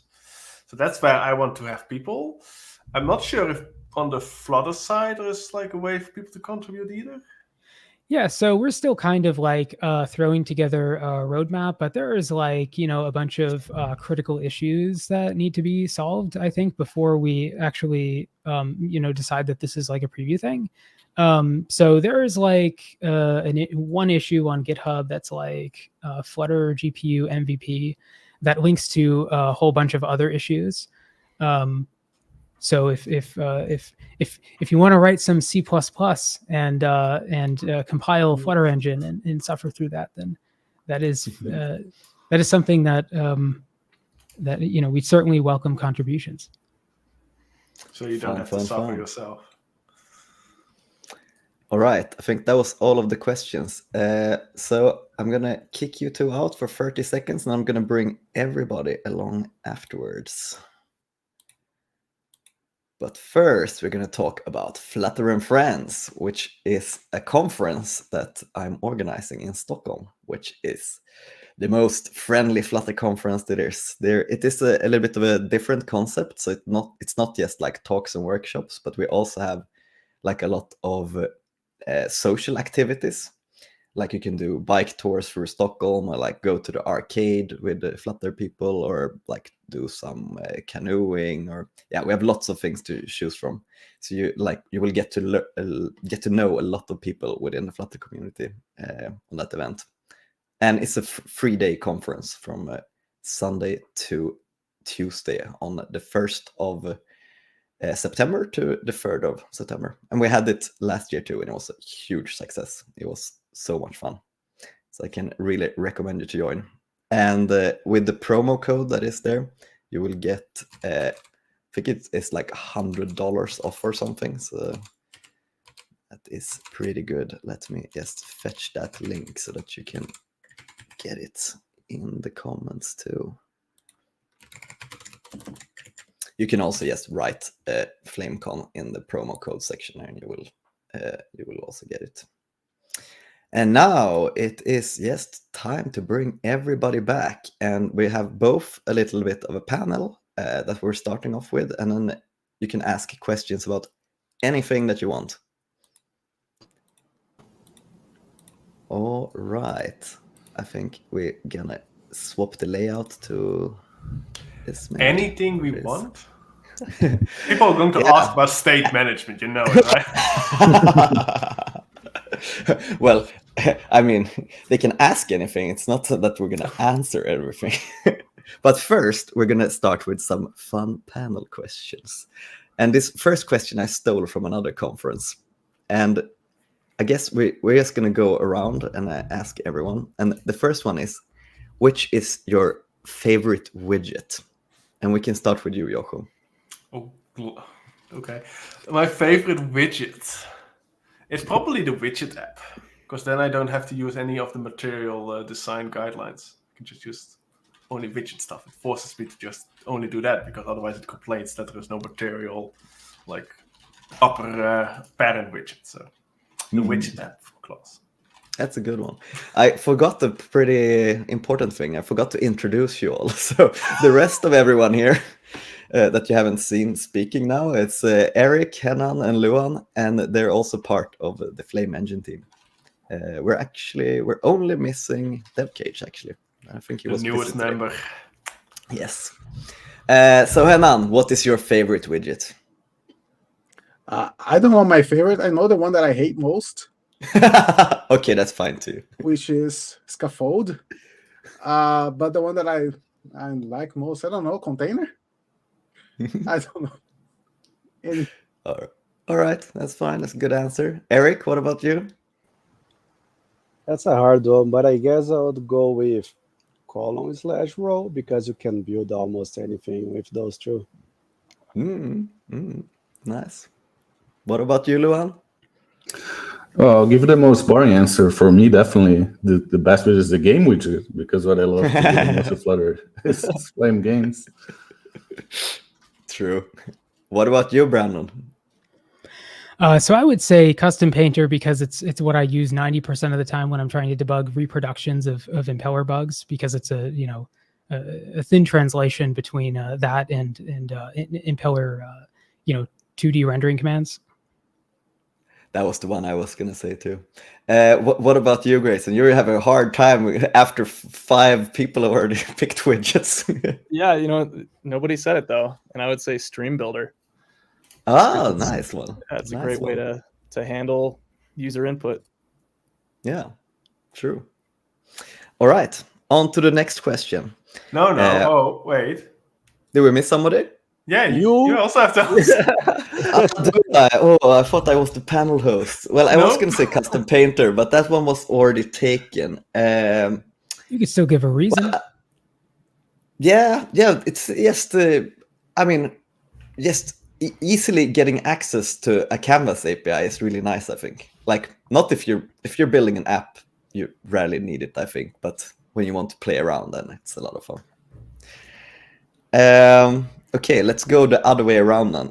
So that's, I'll mix you up a bit. What is the number one feature that you think that Flutter or Dart is missing? So we'll start with you now, Grayson. Oh no. Number one That's a hard feature. Could be something you missed from another language or something like that. Honestly, it's not even a feature. It's just nomenclature. Sometimes I wish these different languages had the same nomenclature for things. Like in PHP, it's called an array, but in Dart, it's called a list. I don't know. Yeah. I just wish there was like more consistency. Maybe with the things that I'm already familiar with, but I'm biased. And then in some Well, here's the languages, you have hardest both problem arrays and lists. in languages is naming things. Yeah, true. Maps, sets. What about you, Brandon? Well, for I think it's going to be obvious for me. It's 3D rendering, right? Yeah. It's Flutter GPU. For Dart, I'd say maybe like value types or something like that. Makes sense. All right, Luan. Oh, value types is a good one. I remember we always have discussions about vector 2, and I think Grace also mentioned that you can't just willy-nilly create vector 2s and do like operator math, which would be so nice if we had some sort of value types. So actually about Dart, I wrote an article a while ago with 5 features I wish Dart had the most. So if you want to dig into that, you can check it out. But actually the feature I miss the most, I'll be more specific. I would say we now have 3D for Mac, but I want it for Linux. So that's my biggest missing feature. That's a good one. All right, what about you, Eric? Well, for me is that I would love to have Flutter supporting consoles, like Xbox, PlayStation, and for gaming, of course. So That's a good one. Yeah, nice. You can build it. I know you tried a little bit. If you give me an endless amount of time, I can probably succeed it. Yeah. What about you, Hanan? I think for Dart is FFI access to the main threads on macOS, because with that, especially for macOS, we probably would need we would need to write platform channels from 99% of the cases, and plugins could just use the FFI. That would be so much better. Could be like sync plugins, for example, and Dart only plugins doesn't need to be Flutter, but that's not possible. So yeah, that's that. Yeah. All right, Jochum. Well, considering Hanan just took the one I had in mind, I'm going to side with someone from the comments and say data classes. Something Data classes. Yes. Yeah, that would be really nice, especially with some form of nice way to do serialization and stuff automatically. Oh yes. I guess we can kind of build something like that if we get what's it called again? You mean the macros, the meta programming stuff? Yeah, exactly, the meta programming stuff. For me, I think immutability. Since data class is already taken, that would be really nice to have. Like an immutable factor 2 or factor 3, Lucas. What do you think of that? Beautiful. I had one more question actually. What is your favorite game of all time? And I'm gonna go from the middle. So Eric. Oh man, that's too difficult to answer. I would say the Donkey Kong Count series from Super Nintendo. I guess that's the most impactful for me. Which one did you say? I missed it. The Donkey Kong Country series from the Yeah. Super NES. Yeah. That's cool. All right, what about you, Luan? That is, I think, the hardest question. If I have to select, I would say either Minecraft or Factorial. It's definitely throughout my life the games that I've most come back to. It's just endless fun, different mods, different things to do. So things where you build things yourself inside of the game, kind of. Yeah. Well, Factorial is basically programming.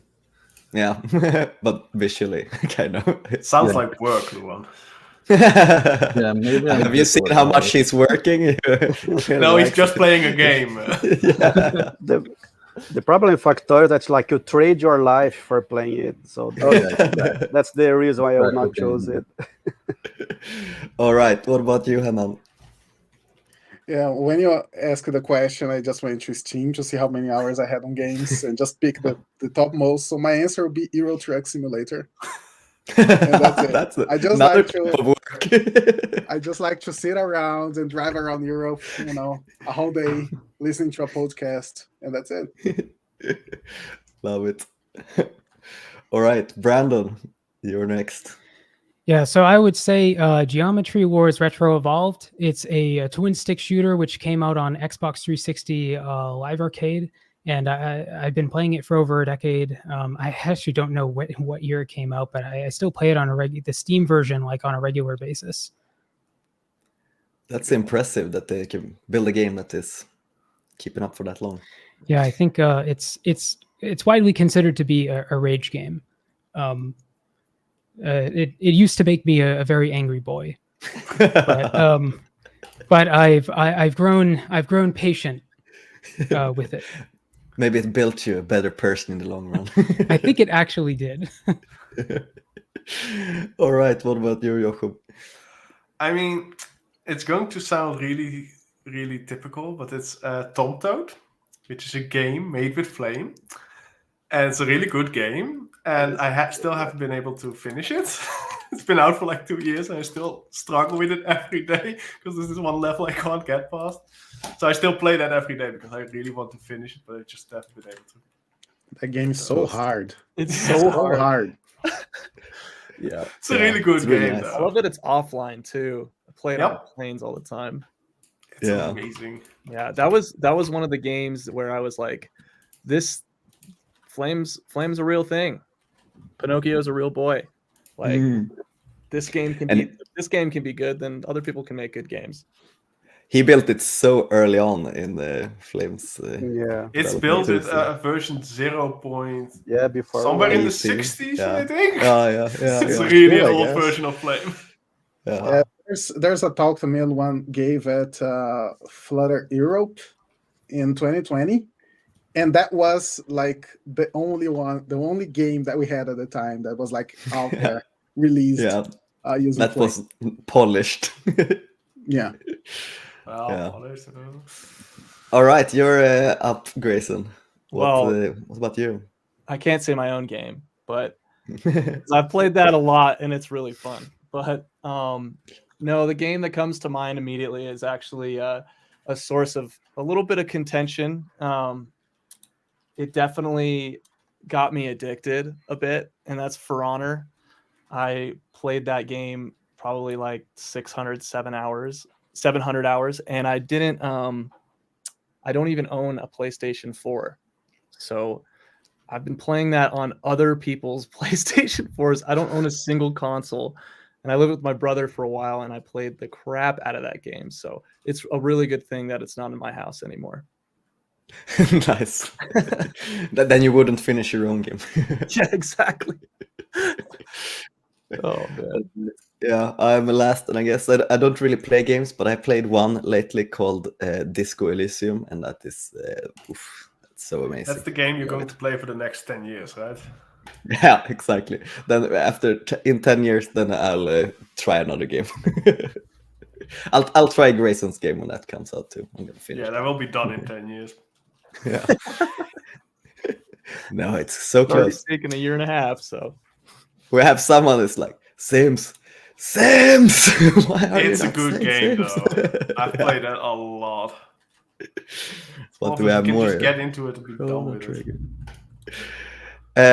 I guess we have some questions here too, so let's get those ones.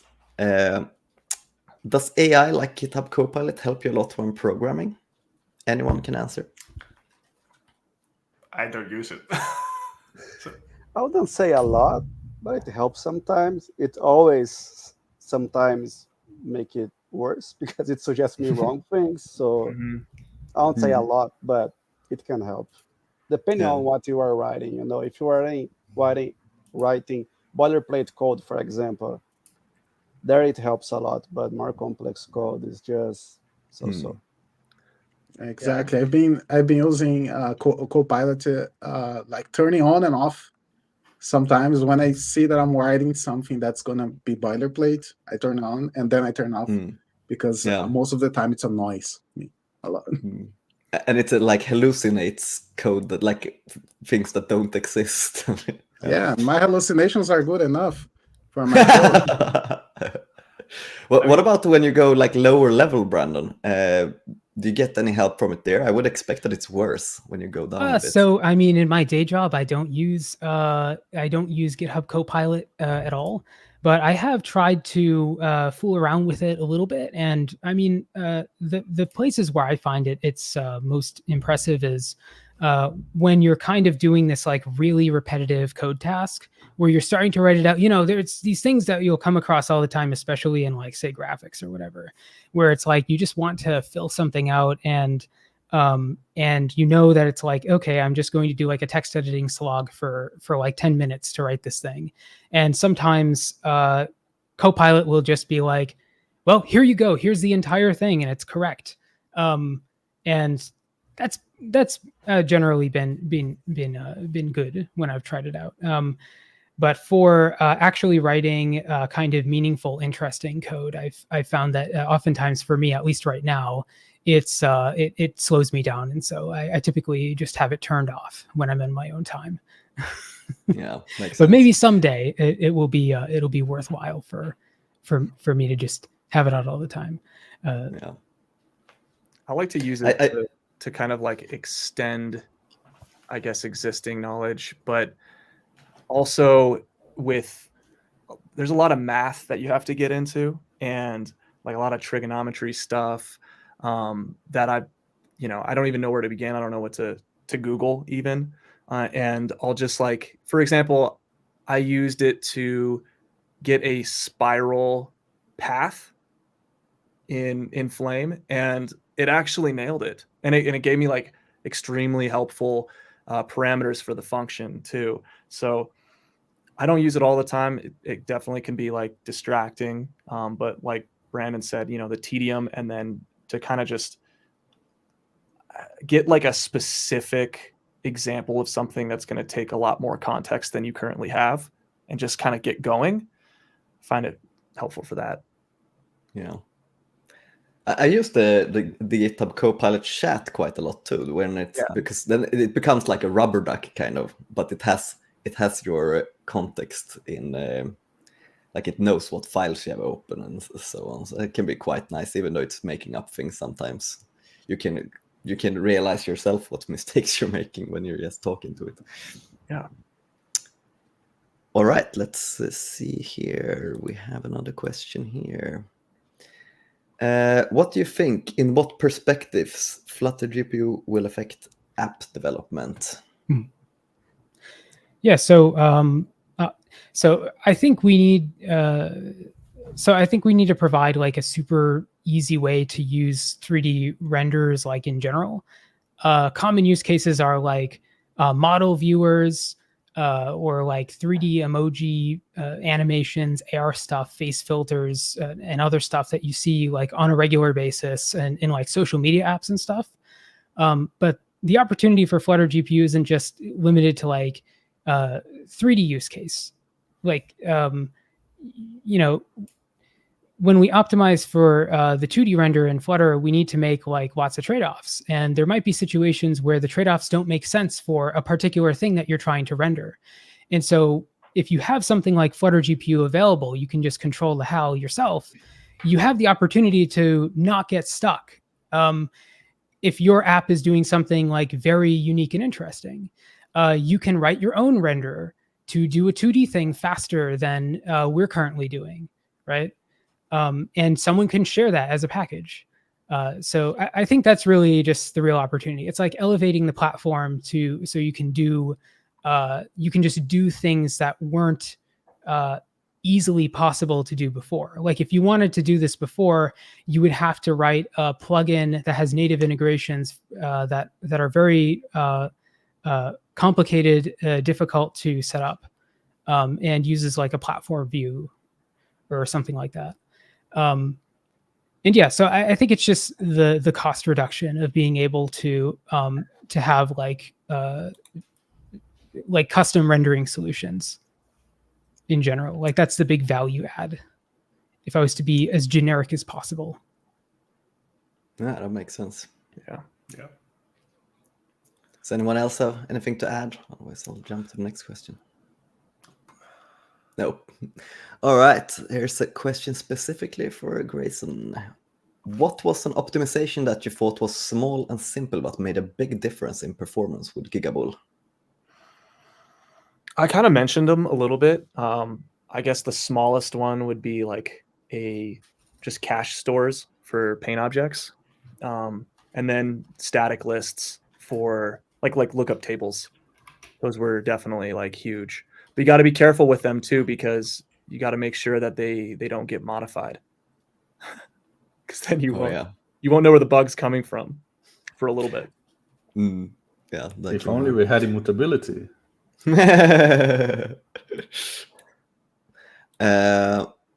This, I guess, is quite out of the scope for all of us here. Will Rive and Flutterflow be adding 3D to the roadmaps? I can see Rive doing it. Yeah. Flutterflow. For Flutterflow, it might not be a use case they might want to explore. Because I don't think so either. Think their user base is interested in that kind of stuff. But I mean, it's just like Brandon said, it's like when you go with Flutter, it's like you're kind of on rails, right? You're just, and Flutterflow even more so. And then this is for really like super customization things when you go into 3D and building apps.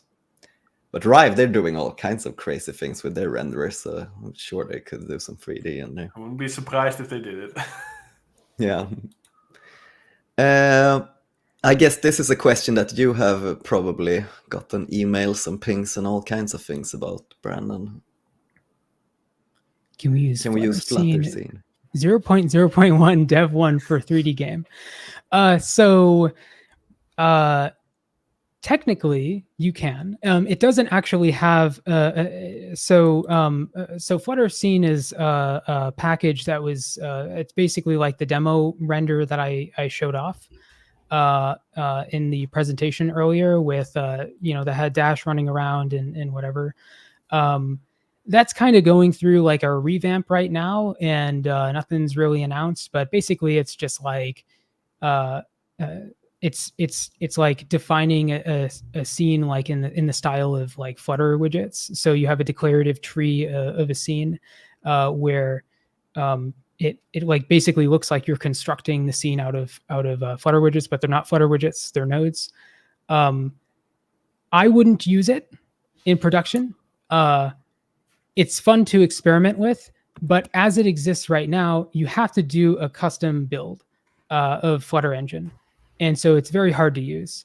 The new version uses Flutter GPU, and so it's not hard to use, but it's not pushed to pub.dev, and it won't be for a while. So Makes sense.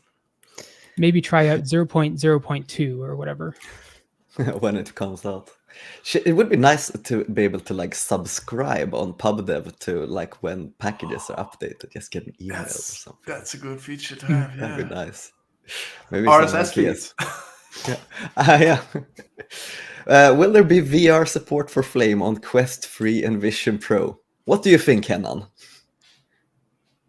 I think it runs Android, at least the Quest, so shouldn't be a problem. But I never tried. Did any of you try, Jochum? No. I mean, if we can run it, it will theoretically work, because it's basically just setting up like the lenses and all that kind of jam, which is not impossible anymore. It's just doable. But well, there we go. We have someone that's going to build it for us. Yeah, I've tried to run Flutter apps on the Quest 3, and I ran into a couple of problems, but I hear people are doing it, so. Well, there you I guess go. it will become more popular. And with Tim Sneed at Apple, we'll probably get it on that fancy Apple thing as well. Yeah. Doubt it. But what is it called again? The Apple thing? Is that not the Vision Pro? Oh, yeah, maybe it is. I don't know. Here's a nice question. What kind of keyboard is that? That is a dactyl manifold. Yeah. So, usually some people are asking. Nobody asked it. Oh, and what mouse is it? Who asked that? It's an Elecom Huge. Let's you classify that as an ortholinear keyboard, or? Kind of columnar is what it's called. Ortholinear, then you have kind of like a matrix. What did you say? It's like just columnar, so that it's straight columns, but they're not. So it's okay. Yeah, it's like different distances away from your fingers. Yeah, exactly, because your fingers are not completely straight. It's really nice if you code like 14 hours a day, then your wrists will stay healthy for a bit longer. I think that was all of our questions for today, actually. Does anyone else have anything to add? We have gone for 2 hours now, and I think we're spread out on a lot of time zones, so people probably have things to do. Yeah, I think DevCage probably wants to sleep right about now. It's like it's probably 2 a.m. For him now. Yeah. All right, but then thanks a lot to all of you that were speaking, and thanks to everyone that was watching. It was so much fun to do this again. Goodbye, everybody. Awesome. It was a lot. Oops, I accidentally removed him. All right. Bye-bye, everyone.